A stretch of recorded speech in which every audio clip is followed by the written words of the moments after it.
तुम्हाला माहिती आहे जगामध्ये 2023 हे मिलिट्स इयर म्हणून साजरं केलं जाते बरं का.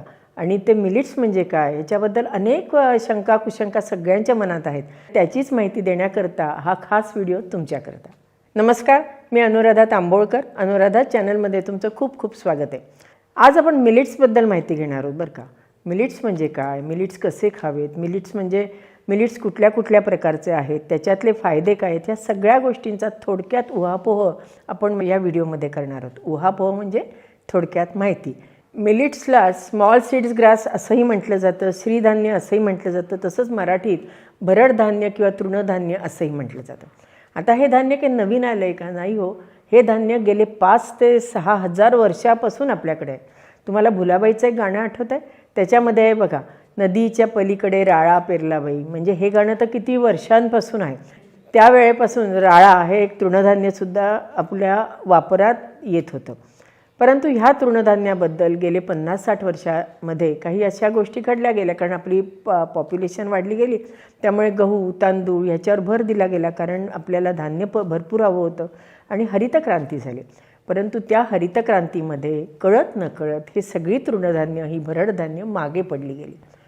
आता त्यामुळे काय झालं की त्यामुळे आपल्या शरीरावर थोडासा परिणाम झाला. कारण गहू आल्यामुळे मैदा आला, मैद्याचे अनेक पदार्थ बाजारात आले, अनेक पदार्थ मैद्यापासून आपण करायला लागलो आणि त्यामुळेच त्याचा परिणाम कळत नकळत आपल्या शरीरावर व्हायला लागला. परंतु आपण तसेच आपली पुढची पिढी सुदृढ होण्याकरता आपल्याला या मिलिट्सबद्दल माहिती असणं हे आवश्यक आहे. आणि मिलिट्स खूप अवघड आहेत, वेगळे आहेत असं अजिबात नाही बरं का. त्याचे सगळे पदार्थ आपण करू शकतो. फक्त त्याचा वापर आपण नेहमी आपल्या स्वयंपाकघरात हळूहळू करायला सुरुवात केली पाहिजे. म्हणजेच आपल्या सगळ्या घरातल्या मंडळींना, लहान मुलांना त्याची सवय व्हायला लागेल. अगदी मलासुद्धा. कारण इतके दिवस आपण गहू तांदूळ वापरतो आहे, त्यामुळे हे काही मिलिट्स आहेत ते आपण अजून वापरण्यात आपल्या आलेले नाही आहेत. त्यामुळे त्याचे वेगवेगळे पदार्थ करायचे आहेत. त्याकरता पारंपरिक पद्धतीने आलेल्या सगळ्या मिलिट्सच्या रेसिपी आपण आता दर बुधवारी दाखवणार आहोत. आता नेहमीच्या वापरण्यात आपल्याला जास्त प्रमाणात येणारे गहू तांदूळ आणि मिलिट्स ह्याच्यामध्ये काय फरक आहे तो आपण बघूयात. पहिला मोठा म्हणजे जो आपण मोठा फरक म्हणूयात तो म्हणजे गहू आणि तांदूळामध्ये ग्लुटेनचं प्रमाण जास्त असतं. परंतु मिलेट्स हे ग्लुटेन फ्री आहेत. तसंच फायबरचं प्रमाणसुद्धा या मिलेट्समध्ये जास्त आहे. आता फायबरचं जास्त असल्यामुळे किंवा ग्लुटेनचं प्रमाण कमी असल्यामुळे काय होतं, आपल्या पोटाचे विकार हे खूप कमी होतात. कारण ग्लुटेन पचवण्याकरता आपल्या आतड्यांना थोडीशी मेहनत जास्त करावी लागते.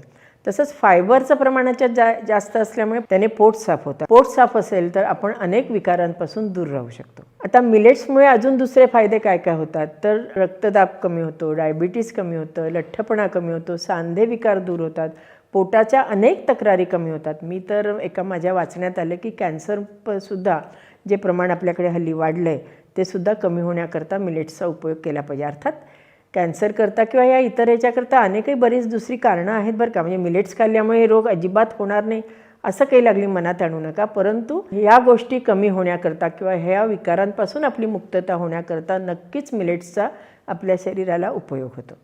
तसंच या मिलेट्समध्ये फायटोकेमिकल्स, खनिजे आणि विटॅमिन्ससुद्धा भरपूर प्रमाणात असतात. मुख्य म्हणजे हे जे आपण मिलेट्स आहेत की नाही, हे खाल्ल्यामुळे आपल्या रक्तामध्ये साखरेचा पूर मात्र वाहत नाही आणि त्यामुळेच मिलेट्स खाणं हे अत्यंत आवश्यक आहे. आता हे मिलेट्स वापरायचे कसे तर हे मिलेट्स वापरताना ते 7-8 तास भिजवायचे, सावलीत वाळवायचे आणि मग ते दळून त्याचा आपण वापर करू शकतो किंवा तसा वापर केला तरीसुद्धा चालतो.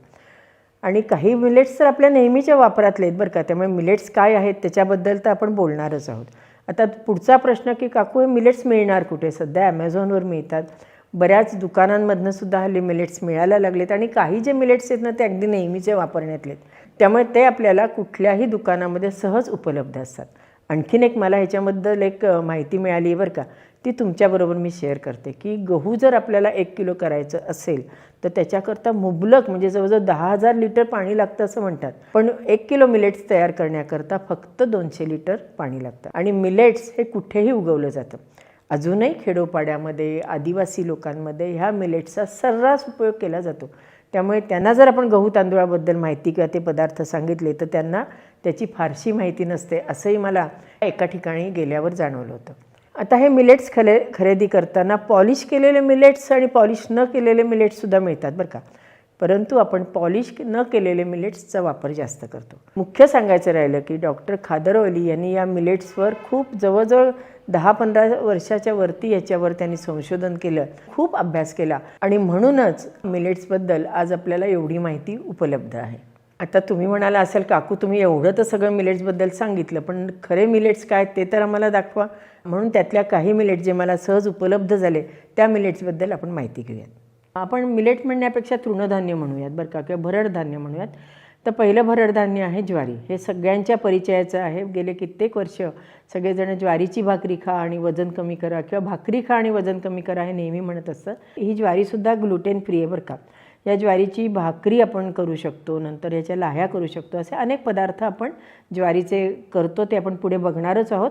ही ज्वारी थंड असते, त्यामुळे आता उन्हाळा सुरू झाला आहे तर उन्हाळ्यामध्ये ज्वारीचे पदार्थ, ज्वारीची भाकरी, ज्वारीचे आंबील खाणं केव्हाही योग्य. आता ही बाजरी बरं का, बाजरी जरा उष्ण असते, त्यामुळे ह्याचा वापर थंडीत किंवा पावसाळ्यात आपण करू शकतो. ह्याच्यात काय काय असतं, ह्याच्यात कॅल्शियम आहे, आयर्न भरपूर प्रमाणात आहे. तसंच गरोदर महिला आणि बाळंतिणींनीसुद्धा बाजरीची भाकरी जरूर खावी. बाजरीमध्ये फायबर्स भरपूर आहेत, त्यामुळे ह्याच्यामुळे पोटसुद्धा छान साफ होतं. आता ही नाचणी, ही तर तुम्हाला सगळ्यांना माहिती हो की नाही. नाचणीला रागीसुद्धा म्हणतात, फिंगर मिलेटसुद्धा म्हणतात. नाचणीला न्यूट्रिएंट्सचं पॉवर हाऊस असंही म्हटलं जातं. त्यावरूनच तुमच्या लक्षात आलं असेल की नाचणीचा आपल्या रोजच्या जेवणात अगदी लहानांपासून मोठ्यापर्यंत भरपूर उपयोग केला पाहिजे. नाचणीची भाकरी तर आपण करू शकतोच बरं का, शिवाय अतिशय वेगवेगळे पदार्थसुद्धा आपण नाचणीचे करू शकतो. आता हे राळं आहे बरं का, याला कांगराळे असेही म्हणतात किंवा इंग्लिशमध्ये याला फॉक्सटेल मिलेट असे म्हणतात. राळ्याचा भात, राळ्याची खिचडी, पोहे असे अनेक प्रकार याचे आपण करू शकतो. शिवाय याच्यामुळे मेंदूचा जर आजार असेल त्या विकारामध्ये गरोदर मातांकरता हे खूप चांगले असतात. तसंच याच्याबद्दल मला आणखीन एकाने माहिती सांगितली की अस्थिरोग म्हणजे हाडाचे रोग, त्याचे विकार, स्पाईन, मज्जारज्जू या संदर्भात जर आजार असतील तर त्या विकारातसुद्धा राळे आपल्याला खूप फायदेशीर असतात. आता ही वरई बरं का, याला वरी, वरीचे तांदूळ किंवा भगर असंही म्हटलं जातं. याला बार्नयार्ड मिलेट असंही म्हटलं जातं. याचा परिचय तर आपल्याला आहे. उपासाला आपण भगर खातो, परंतु आपण फक्त उपासापुरतीच भगर खातो. पण आता मात्र असं करायचं नाही बरं का. आपण इतर वेळेलासुद्धा या भगरीचा आपण वापर करायचा, कारण हे लो कॅलरीज फूड आहे. कॅल्शियम, आयर्न त्याच्यात भरपूर जास्त प्रमाणात आहे, शिवाय फायबर पण खूप आहे बरं का.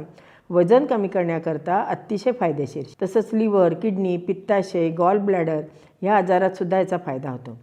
हा राजगिरा, हा सुडो मिलेट्समध्ये येतो बरं का. याला अमरंट असंही म्हटलं जातं. तर राजगिऱ्याचे लाडू, राजगिऱ्याच्या वड्या, नंतर दुधात घालून राजगिरा ह्याचेसुद्धा अनेक प्रकार करतात. राजगिऱ्याच्या लाह्या तर किती पौष्टिक आहेत हो की नाही. आणखीन एक मिलेटमधलं नावाजलेलं मिलेट म्हणजे हे कोडो मिलेट. याला कोदरा असंही म्हणतात, तसं हिमालयन मिलेट असंही म्हणतात बरं का. पंजाबमध्ये पूर्वी हे खूप खाल्लं जायचं, अगदी त्याची शेतीसुद्धा केली जात होती. आता ह्याचे फायदे काय काय बरं, रक्तशुद्धीकरण करणं, नंतर ताप असेल तर तोसुद्धा याने कमी होतो. कॅन्सरमध्ये याचा उपयोग होतो. अस्थिमज्जाचे जे काही विकार असतील त्याच्यामध्ये उपयोग होतो. मुख्य म्हणजे याच्यामुळे ज्यांना भूक कमी लागते ना त्यांच्याकरता ह्या मिलेटचा उपयोग खूप छान होतो. या कोडो मिलेटमुळे पोटात पाचक रस निर्माण होतो, त्यामुळे भूक वाढण्याकरता याचा छान उपयोग होतो. आता हे प्रोसो मिलेट बरं का, हे सुद्धा अतिशय पौष्टिक आहेच आहे. याच्यात पण लो कॅलरीज फूड म्हणून आहे, कॅल्शियम आहे, आयर्न आहे. याचेसुद्धा अनेक पदार्थ केले जातात बरं का. अशी ही मिलेट्सची थोडक्यात जेवढी मला माहिती होती तेवढी मी तुम्हाला सांगितली आहे. नक्की मिलेट्सचा वापर आपण आता आपल्या स्वयंपाकात करूयात आणि त्याच्याकरता तुम्हाला अनुराधा चॅनल बघायला पाहिजे, कारण दर बुधवारी आपण मिलेट्सवरच्या वेगवेगळ्या रेसिपी बघणार आहोत. कारण मिलेट्सपासून या सगळ्याच धान्यापासून आपण पुऱ्या करू शकतो, भाकरी करू शकतो, धिरडे करू शकतो, पोहे करू शकतो, अनेक पदार्थ करू शकतो. विशेषतः आंबील हा पदार्थ या मिलेट्सपासून आपण करू शकतो आणि तो अतिशय पौष्टिक आहे. असे माहितीपूर्ण व्हिडिओ बघण्याकरता अनुराधा चॅनलला लाईक करा, शेअर करा आणि सबस्क्राईब करा. कारण अनुराधा चॅनल हे सगळ्यांच्या तब्येतीची, सगळ्यांच्या प्रकृतीची सुद्धा नक्कीच काळजी घेतं. धन्यवाद.